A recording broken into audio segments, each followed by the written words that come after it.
नमस्कार, मी समीक्षा बेंडे. एडीएन बातमीपत्रात आपलं स्वागत. आजच्या दिवसभरात घडलेल्या घटनांचा आढावा आपण घेणारच आहोत. त्यापूर्वी एक नजर टाकूयात आजच्या ठळक घडामोडींवर. महायुतीत जे नाव डिक्लेअर होईल त्यांना एकनाथ शिंदे यांचा पाठिंबा राहील, प्रवक्ते संजय शिरसाट यांचं प्रतिपादन. महात्मा फुलेंच्या स्मृती दिनाचा महापालिका प्रशासनाला पडला विसर. पुतळ्याची स्वच्छता न केल्यानं अनुयायांनी मनपावर व्यक्त केला संताप. आता पाहूयात सविस्तर बातम्या. राज्याच्या मुख्यमंत्री पदाबाबतचा तिढा सुटला असून आजच मुख्यमंत्र्यांची घोषणा होणार असल्याचा दावा शिंदे गटाचे प्रवक्ते संजय शिरसाट यांनी माध्यमांशी बोलताना केला. काल अमित शाह साहेबांबरोबर एकनाथ शिंदे साहेबांची, देवेंद्र फडणवीस साहेबांची, अजितदादांची दीर्घकाळ जी बैठक झाली, त्या बैठकीनंतर जे निर्णय आहे तो आज कदाचित जाहीर होण्याची शक्यता आहे. आमच्याकडे कोणत्याही सूत्राची माध्यमातून कुणाचंही नाव आतापर्यंत आलेलं नाही. ज्या कुणाचं नाव वरिष्ठ नेते जाहीर करतील त्यांचं आम्ही मनापासून अभिनंदन करतो, त्यांना शुभेच्छा देतो. नाव जाहीर झाल्यानंतर असलेल्या मुख्यमंत्र्याचा कार्यकाल किती असेल किंवा कोणाला कोणते मंत्रिमंडळ, कोणती खाती वाटप केल्या जातील या संदर्भाचा सर्वस्वी निर्णय हे तिन्ही नेते एकत्रित बसून घेणार आहेत. म्हणून काही काळ का होईना परंतु आता थोडे वाट पाहावी लागेल. अधिकृतपणे ज्या नावाची घोषणा होत नाही तोपर्यंत आम्ही कोणतंही भाष्य करणार नाहीत. आणि आमच्या नेत्यांनी, माननीय एकनाथ शिंदे साहेबांनी, मी कुठेही अडसर ठरणार नाही, आम्ही जो नाव डिक्लेअर होईल त्यांना आमचा पूर्ण पाठिंबा असेल असं पूर्वीच जाहीर केलेलं आहे. म्हणून महायुतीमध्ये ना कोणता वाद आहे ना नावाची चर्चा आहे. नेत्यांनी निर्णय द्यायचा आणि त्याची अंमलबजावणी खाली करायची, एवढंच तो काही आमच्याकडे असलेला अधिकार आहे. विरोध नाही, पण काही कंडिशन्स आहेत तुमच्या की मुख्यमंत्रीपद मिळालं नाही तर हे असं हवंय म्हणून. आम्ही कोणत्याही कंडिशन ना त्यांना टाकलेले आहेत, ना आमची कोणती मागणी आहे. योग्य तो निर्णय ह्या चारही नेत्यांनी त्या बैठकीमध्ये घेतलेला असावा आणि त्याची फक्त अंमलबजावणी करणं बाकी आहे. मुख्यमंत्री कोण व्हावं यात समाजाला रस नाही. डझनभर मुख्यमंत्री मराठा समाजाचे झालेत. जो पक्ष समाज हिताचे निर्णय घेत मागण्या मान्य करेल आम्ही त्याचं स्वागत करू, परंतु वेळप्रसंगी समाजाच्या हितासाठी येणाऱ्या सरकारच्या विरोधात सुद्धा लढत देऊ, असं प्रतिपादन विनोद पाटील यांनी केलंय. महाराष्ट्राचा मुख्यमंत्री कोण व्हावा हा निर्णय त्या पक्षांनी त्यांच्या सोयीप्रमाणे घ्यावा. राहिला मराठा समाजाचा विषय, मी आपल्याला स्पष्ट करतो, या अगोदर देखील ही निवडणूक आम्ही मराठा म्हणून लढलेलो नाही. ही निवडणूक आम्ही मतदार म्हणून याच्यामध्ये सहभाग नोंदवलेला आहे. माझा प्रश्न असा आहे की जो समाज 32% लोकसंख्येमध्ये आहे त्याला सोडून निवडणूक होऊ शकते का? तर होऊ शकत नाही. त्यामुळे समाजाने योग्य उमेदवाराला मतदान त्या ठिकाणी केलेलं आहे. आपण जो मला प्रश्न विचारला की मराठा समाजाची भूमिका काय, आमची भूमिका असण्याचं काही कारणच नाही. आणि या पलीकडे मी थोडं स्पष्ट सांगतो की आमची जी लढाई आहे ती नेतृत्वाविरोधात आहे. आजपर्यंत महाराष्ट्राचं अर्ध्यापेक्षा अधिक नेतृत्व, किंवा डझनापेक्षा जास्त मुख्यमंत्री मराठा समाजाचेच होते. आम्हाला आरक्षण मिळालं का, आमच्या मागण्या मान्य झाल्या का, तर याचं उत्तर आहे की नाही. त्यामुळे एखादा व्यक्ती जर आज असं भासवत असेल की मी मराठा आहे म्हणून मला महाराष्ट्राचा मुख्यमंत्री करा, त्यांच्या ती भूमिकेशी मराठा समाज कधीही सहमत होऊ शकत नाही. आमच्या मागण्या तशाच्या तशा प्रलंबित आहे. त्यामुळे ज्या कोण पक्षाला ज्यांचा मुख्यमंत्री करायचा असेल त्यांनी त्यांच्या मेरिटवर करावा. फक्त एखादा मराठा आहे म्हणून त्याला करावं, एखादा मराठा नाही म्हणून त्याला करू नये, या प्रक्रियेशी मराठा समाजाला देणे घेणे नाही. आज देखील मराठा समाज नैराश्यातून जातोय. आमच्या समोर ते संकट आहे. समाजाला न्याय मिळवून देण्याचं हे कार्य आमचं बाकी आहे. आणि जे कोणाचं सरकार येईल त्या सरकारच्या विरोधात, त्या सरकारच्या समोर लढण्याची मराठा समाजाची तयारी आहे, होती आणि राहील. त्यामुळे मराठाच मुख्यमंत्री व्हावा याच्याशी आमचा संबंध नाही. लोकसभेमध्ये महायुतीला पाठिंबा दिल्यानंतर विधानसभा निवडणूक मनसेनं स्वबळावर लढवली, मात्र यामध्ये त्यांना अपयशाचा सामना करावा लागला. याबाबत मनसेचे ज्येष्ठ नेते प्रकाश महाजन यांनी प्रतिक्रिया दिली आहे. पराभव झालाय, त्यातून आम्ही चांगल्या गोष्टी शिकू असं ते म्हणाले. नाही, आमचा हा म्हणजे काय जरा दारुण पराभव झाला. याचं आत्मचिंतन, याचं व्यवस्थित विश्लेषण पक्षपातळीवर चालू आहे. वरिष्ठ नेते बसून त्याचा विचार करतायत. पण हिंदुत्वाच्या प्रश्नावर जनतेनं आम्हाला स्वीकारलं नाही. जे स्वीकारायला पाहिजे होतं की राजसाहेबांचं हिंदुत्व, जनतेला ते कदाचित समजलं नसेल म्हणून जनतेने आम्हाला स्वीकारलं नाही. ही वस्तुस्थिती आहे. चला, पराभव झाला आहे. या पराभवातून काही चांगल्या गोष्टी आम्ही शिकू शकतो, काही गोष्टी आम्ही टाळू शकतो आणि पुन्हा जोमाने कामाला लागलं पाहिजे. हे पहा, आम्ही जाहीरनामासुद्धा प्रसिद्ध केला. त्या जाहीरनाम्यात आम्ही जी वचनं देणार आहोत ती कशी पूर्ण करणार आहोत याचंसुद्धा आम्ही त्यात मांडलं होतं की आम्ही या मार्गाने आम्ही हे पूर्ण करू. पण कदाचित जनतेला तो जाहीरनामा वाचावा, त्याच्यावर विश्वास ठेवा असं वाटलं नाही. साधं उदाहरण आहे की मुंबईमध्ये प्रवेश करण्याचे जे 5 टोल नाके आहेत, मनसेच्या अथक परिश्रमातून शेकडो कार्यकर्त्यावर केसेस झाल्या. त्यावेळेस निवडणुकीच्या तोंडापुढे सरकारनं ते टोल नाकेमधून लहान वाहनाला टोलमाफी दिली. खरं म्हणजे हे सर्वस्व श्रेय महाराष्ट्र नवनिर्माण सेनेला मिळायला पाहिजे होतं, पण जनतेनं दिलं नाही. आता शेवटी जनता ही सर्वस्व असते. त्यांनी तो निर्णय घेतला. मला असं वाटतं की जनतेनं तो जरी विचार केला असता तर मुंबईत बऱ्याच ठिकाणी आम्हाला चांगलं यश मिळालं असतं. विधानसभा निवडणुकीत महापालिकेच्या आरोग्य विभागानं अत्यंत सूक्ष्म नियोजन करून निवडणूक आयोगाच्या अधिकारी कर्मचाऱ्यांसह मतदारांना उत्कृष्ट आरोग्य सुविधा पुरवली. याबाबत जिल्हाधिकारी दिलीप स्वामी यांनी मनपाचे आरोग्य वैद्यकीय अधिकारी डॉक्टर पारस मंडलेचा यांचा प्रशस्ती पत्र देऊन गौरव केलाय. विधानसभा निवडणुकीत महापालिकेच्या आरोग्य विभागानं अत्यंत सूक्ष्म नियोजन करून निवडणूक आयोगाच्या अधिकारी कर्मचाऱ्यांसह मतदारांना उत्कृष्ट आरोग्य सुविधा पुरवली. याबद्दल जिल्हाधिकारी दिलीप स्वामी यांनी मनपाचे आरोग्य वैद्यकीय अधिकारी डॉक्टर पारस मंडलेचा यांच्या प्रशस्ती पत्र देऊन गौरव केलाय. विधानसभा सार्वत्रिक निवडणूक 2024 या प्रक्रियेतील मतदान व मतमोजणी प्रक्रिया संपन्न झाली. महापालिकेच्या हद्दीत येणाऱ्या मध्य, पश्चिम, पूर्व आणि फुलंब्री या 4 विधानसभा मतदारसंघात निवडणूक प्रक्रिया मतमोजणी शांततेत व सुरळीत पार पडली. निवडणुका सुरळीत पार पाडण्यासाठी मनपा आरोग्य वैद्यकीय अधिकारी यांनी व सहकारी अधिकारी यांनी निवडणूक कामासाठी नियुक्त सर्व अधिकारी कर्मचारी तसंच निवडणूक निर्णय अधिकारी यांचे कार्यालय, मतमोजणी केंद्र इथं आरोग्य सुविधा उपलब्ध होण्याच्या दृष्टीनं सर्वतोपरी प्रयत्न करून आरोग्य सुविधा उपलब्ध करून दिल्या. आरोग्य विभागाच्या कार्यामुळे निवडणूक प्रक्रिया ही निर्विघ्नपणे व सुरळीत पार पडलेली आहे. त्यामुळे आपल्या संपूर्ण टीमचं मनापासून अभिनंदन करतो. भविष्यात सुद्धा अशाच पद्धतीनं जलद गतीनं पारदर्शक व संवेदनशीलतापूर्वक काम कराल अशी अपेक्षा जिल्हाधिकारी दिलीप स्वामी यांनी प्रशस्ती पत्रात व्यक्त केली. हे प्रशस्ती पत्र जिल्हाधिकारी दिलीप स्वामी यांनी मनपाचे आरोग्य वैद्यकीय अधिकारी डॉक्टर पारस मंडलेचा यांना देऊन आरोग्य विभागाच्या कार्याचा अभिनंदन करून गौरव केलाय. अजूनही काही बातम्यांचा आढावा आपल्याला घ्यायचा आहे, मात्र वेळ झाली. छोट्याशा ब्रेकची, कुठेही जाऊ नका, पाहत रहा एडीएन.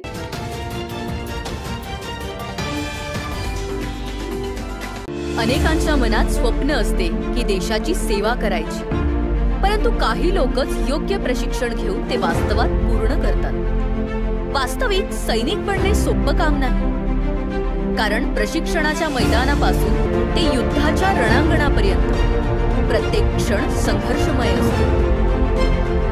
फक्त जो इमानदार, समजूतदार असेल आणि ज्याची इच्छाशक्ती प्रबळ असेल असाच व्यक्ती या क्षेत्रात टिकू शकतो. प्रत्येक वर्षी अनेक परीक्षार्थ्यांना यश प्राप्त होते, ते फक्त आणि फक्त गरुडचे अकॅडमी.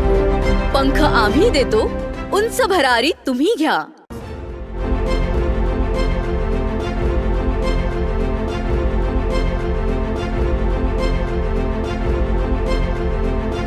बॉस बिगेस्ट ओला सीजन सेल। खरीदिए ओला एस पूरी रेंज पर।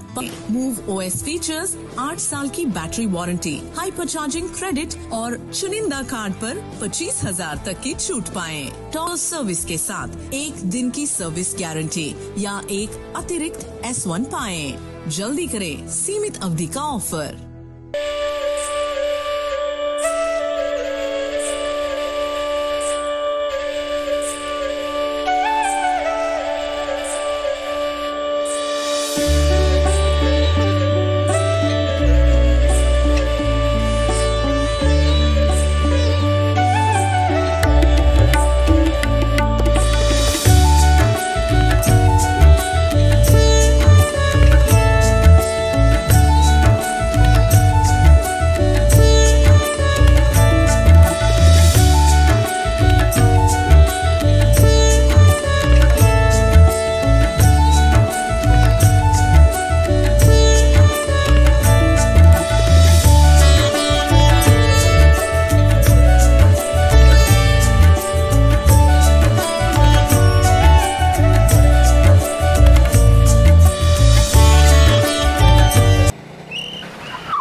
मस्त मास्क पहना रे तूने।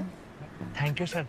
वो जान बचाने के लिए पहनना पड़ता है ना सर। रेडीमेड है या टेलर मेड है? ऑनलाइन ऑर्डर किया है सर। एक और है ना सर। देना। बहुत मस्त लगे आपको। ये ना सर।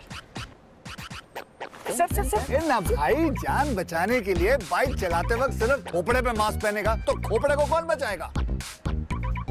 समझ गया सर। हेलमेट ऑनलाइन ऑर्डर कर, वरना हमेशा के लिए ऑफलाइन हो सकता है। Okay sir. ये ले। चल हम ये भी ऑनलाइन भर दे। हेलमेट पहने, ट्रैफिक नियमों का पालन करे, जिंदगी के सफर को सुरक्षित रखे।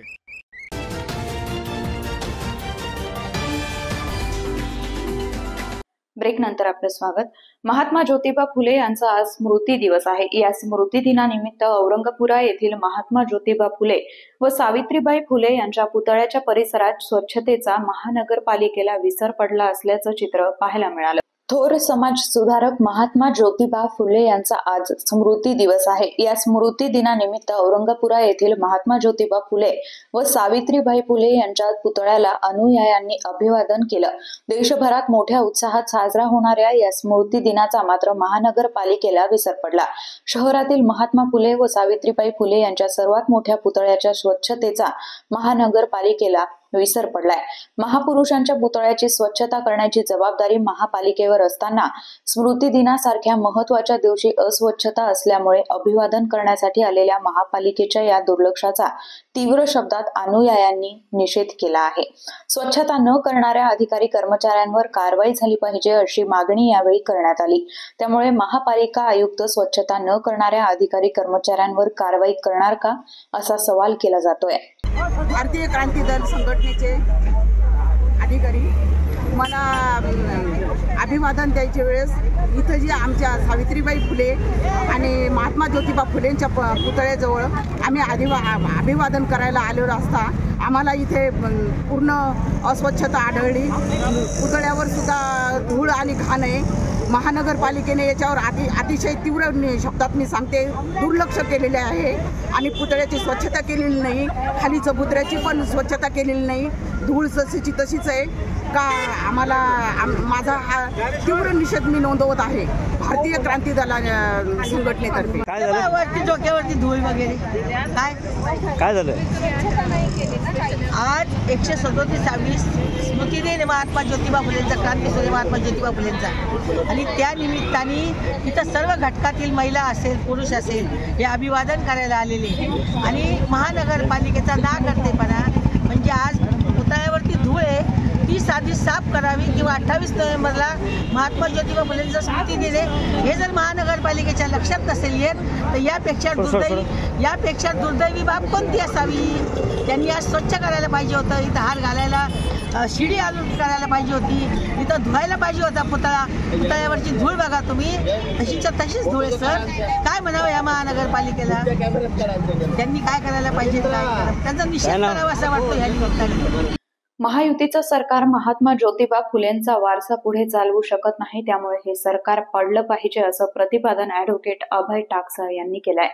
आज महात्मा ज्योतिबा फुल्यांच्या स्मृती दिनानिमित्त अभिवादन करण्यासाठी आम्ही या ठिकाणी जमलेलो आहोत. महात्मा ज्योतिराव फुले आणि क्रांतीज्योती सावित्रीबाई फुले यांनी या महाराष्ट्रामध्ये आणि देशामध्ये शिक्षणाची मुहूर्तमेढ रोवली. विधवांचे पुनर्विवाह करणे, त्याचबरोबर त्यांच्या आत्महत्या रोखणे, त्याचबरोबर मुलींसाठी शाळा सुरू करणे आणि मनुवाद्यांच्या विरोधात बंड करण्याचं काम या दोन्ही फुले दाम्पत्यांनी केलेलं होतं. आज मनुवाद्यांची सत्ता केंद्रात आणि राज्यात आलेली आहे आणि त्यामुळं महात्मा ज्योतिबा फुले आणि सावित्रीबाई फुल्यांच्या विचारांची पुन्हा एकदा जागृती करण्याची गरज आहे. जे स्वतःला महात्मा ज्योतिबा फुले आणि सावित्रीबाई फुल्यांच्या जातीतले समजतात, त्यांनी महात्मा ज्योतिबा फुल्यांचा आणि सावित्रीबाई फुल्यांचा विचार समजून घ्यावा.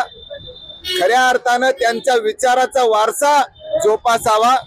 जे ओबीसी स्वतःला या दोघांचे वारस समजतात, त्यांनी नुसतं पुतळ्याला हार न घालता त्यांचा वारसा समजून घ्यावा आणि मनुवाद्यांची साथ सोडावी.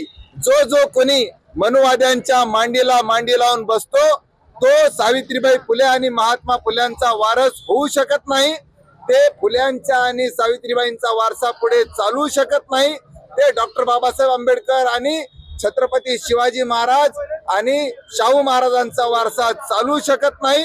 हे मी स्पष्टपणे या ठिकाणी मांडतो आणि येणाऱ्या काळामध्ये हा फुले शाहू आंबेडकरांचा महाराष्ट्र या मनुवाद्यांना सत्तेतून बाहेर काढल्याशिवाय राहणार नाही. याचा संकल्प देखील आज या स्मृती दिनाच्या निमित्तानं आम्ही करीत आहोत. हवाई सफर करणाऱ्यांमध्ये वाढ होत असून विमानानं प्रवास करण्यात छत्रपती संभाजीनगरकर राज्यात 4थ्या स्थानी आहेत. ऑक्टोबरमधील आकडेवारीवरून ही बाब समोर आली आहे. तर राज्यात सर्वाधिक विमान प्रवासी मुंबई विमानतळाचे आहेत. त्या पाठोपाठ पुणे 2ऱ्या आणि नागपूर 3ऱ्या स्थानी आहे. कार्गो वाहतुकीतही मुंबईच नंबर 1 आहे. राज्यातील 13 विमानतळांमध्ये शिर्डी विमानतळ 5व्या स्थानी आहे. राज्यात सर्वाधिक विमान प्रवासी मुंबई विमानतळाचे आहेत. त्या पाठोपाठ पुणे 2ऱ्या आणि नागपूर 3ऱ्या स्थानी आहे. कार्गो वाहतुकीतही मुंबईच नंबर 1 आहे. राज्यातील 13 विमानतळांमध्ये शिर्डी विमानतळ 5व्या स्थानी आहे. चिकलठाणा विमानतळाची रोजची स्थिती: रोज लँडिंग 10, रोज टेक ऑफ 10, रोज येणारे प्रवासी 1181, रोज जाणारे प्रवासी 1010. इंडिगोचे उड्डाण 9, आर इंडिया 1. चिकलठाणा विमानतळावरून प्रवाशांची संख्या वाढत आहे. ऑक्टोबरमध्ये 62,922 प्रवासी वाहतूक नोंदवली गेली. 675 विमान उड्डाणं व 124.2 मेट्रिक टन कार्गो वाहतूक झाली. विमानतळाच्या इतिहासात पहिल्यांदाच एवढी जास्त प्रवासी वाहतूक नोंदवली गेली आहे. 60,000 प्रवासी वाहतुकीचा टप्पा यात आधी डिसेंबर 2019 मध्ये होता. नोव्हेंबर 2024 चे आकडे सुद्धा वाढीवच असतील. नाशिक इथं आंतरराष्ट्रीय विमानानं कार्गो वाहतूक अधिक आहे. गोवा नागपूरसाठी विमान सेवा सुरू झाली, त्यामुळे प्रवासी संख्येत वाढ झाली. विमानतळावरून नव्या विमान सेवा सुरू होण्यासाठी प्रयत्नशील आहोत. आगामी काही दिवसात नव्या विमान सेवा सुरू होण्याची अपेक्षा आहे. विभागीय स्तरावरील लोकशाही दिनाचे डिसेंबर महिन्याच्या 2ऱ्या सोमवारी 9 डिसेंबर 2024 रोजी सकाळी 11 वाजता विभागीय आयुक्त कार्यालयात आयोजन करण्यात आलेलं आहे. तसंच नियमित विभागीय लोकशाही दिन संपल्यानंतर विभागीय महिला लोकशाही दिनाचं आयोजन करण्यात आलेलं आहे. विभागीय लोकशाही दिन मध्ये तक्रार करण्यासाठीचे अर्ज विहित मुदतीत नमुना प्रपत्र 1 मध्ये 2 प्रतीत आवश्यक त्या कागदपत्रासह विभागीय आयुक्त कार्यालयाचे आवक शाखा प्रमुख, नायब तहसीलदार यांच्याकडे स्वीकारण्यात येणार आहेत. विहित नमुना अर्ज प्रपत्र 1 आवक शाखेत उपलब्ध करून देण्यात आलेला आहे. विभागीय महिला लोकशाही दिनासाठी पीडित महिलांनी विहित नमुन्यातील मुदतपूर्व अर्ज विभागीय उपायुक्त महिला व बाल विकास तथा सदस्य सचिव यांच्याकडे सादर करावेत. अर्जाच्या 2 प्रती विभागीय लोकशाही दिनाच्या दिवशी विभागीय आयुक्त यांच्याकडे समक्ष पुन्हा सादर कराव्यात. तसंच ज्यांनी यापूर्वीच्या विभागीय स्तरावरील लोकशाही दिनी तक्रार अर्ज दिलेले असतील परंतु त्यांच्या प्रकरणात अद्याप कारवाई झाली नाही, अशा प्रकरणात त्यांना पुन्हा अर्ज देता येणार नाही. जिल्हा स्तरावरील लोकशाही दिन कार्यक्रमात ज्या प्रश्नांची सोडवणूक होऊ शकली नाही किंवा या प्रश्नाबाबत जिल्हास्तरीय लोकशाही दिनामध्ये तक्रारदाराचं समाधान झालं नाही असे सर्व प्रश्न विभागीय स्तरावरील लोकशाही दिनामध्ये घेण्यात येणार आहेत, असं विभागीय आयुक्त कार्यालयानं प्रसिद्धी पत्रकाद्वारे कळवलं आहे. शेवटी परत एकदा एक नजर टाकूयात आजच्या ठळक घडामोडींवर. महायुतीत जे नाव डिक्लेअर होईल त्यांना एकनाथ शिंदे यांचा पाठिंबा राहील, प्रवक्ते संजय शिरसाट यांचं प्रतिपादन. महात्मा फुलेंच्या स्मृती दिनाचा महापालिका प्रशासनाला पडला विसर. पुतळ्याची स्वच्छता न केल्यानं अनुयायांनी मनपावर व्यक्त केला संताप. याचबरोबर हे बातमीपत्र इथे संपलं. पुन्हा भेटूयात पुढील बातमीपत्रात. तोपर्यंत पाहत रहा आपल्या हक्काचं बातमीपत्र ADN.